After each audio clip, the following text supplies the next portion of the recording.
Écoutez ce qu'ils disent à ces jeunes, on y reviendra dans quelques instants. La première vidéo, c'est un micro-trottoir de lycéens à Paris en 1961. Pouvez-vous donner votre définition du héros? Je crois qu'on ne peut pas définir le héros dans l'absolu. On ne peut définir le héros que par rapport à l'individu.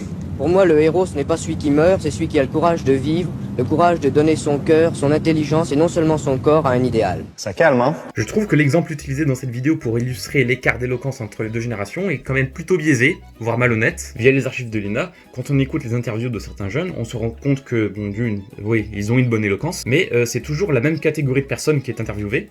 L'exemple de tout à l'heure sur ce lycéen qui parle de héros, eh bien c'est tiré d'un reportage de 1961, filmé au lycée Condorcet, donc un lycée qui est quand même 4e niveau national en termes de qualité d'enseignement. Alors certes, c'est un lycée public, mais qui reste quand même assez sélectif. Ou encore on a cette vidéo sur la mode, pareil, tournée à l'école alsacienne de Paris, donc qui est un milieu assez aisé. Je m'appelle Jean-Jacques, j'ai 18 ans, mes parents sont bourgeois. Étudié en 4e année de droit. Je suis étudiante en droit. Je suis étudiant en droit, je suis à la fac de droit. C'est quand même assez malhonnête de comparer des lycéens lambda à des étudiants en droit et des lycéens qui viennent d'établissements assez réputés au niveau national. Ce qui est agréable, c'est l'absence de tic de langage. Moi aussi, quand je fais du sport dans mon lycée, là, on se réunit entre jeunes, quoi, mais rarement. Occupation. Un peu de tout, quoi. Je m'amuse, quoi. On s'amuse, quoi, jusqu'à des 8-9 heures le soir, quoi.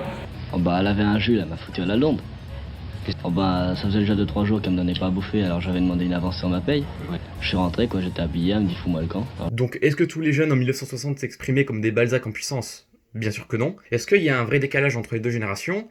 Ben oui, clairement. Les rapports de la DEPP ont prouvé que pour une même dictée, les élèves faisaient 10,6 erreurs en 1987 contre 19,4 en 2022. En 2024, c'est 28% des 15-25 ans qui ont un niveau jugé faible en français, contre seulement 55% qui ont un niveau à peine satisfaisant.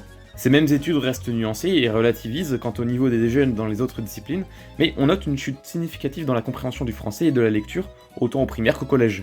Bon après c'est sûr que scroller 8 heures sur TikTok à regarder du brainrot, bon ça aide pas. Plutôt que de stigmatiser les jeunes en clamant que ça serait leur faute d'être con, questionnez-vous plutôt sur la responsabilité des anciennes générations quant à l'éducation des nouvelles. Évidemment on ne peut pas rejeter entièrement la faute sur l'éducation donnée par les anciennes générations, les jeunes aussi ont leur part de responsabilité, pour moi c'est un peu du 50-50. Ici je critique l'éthique de certaines vidéos qui s'adonnent à de vulgaires c'était mieux avant. La forme est discutable mais je suis entièrement d'accord avec le fond.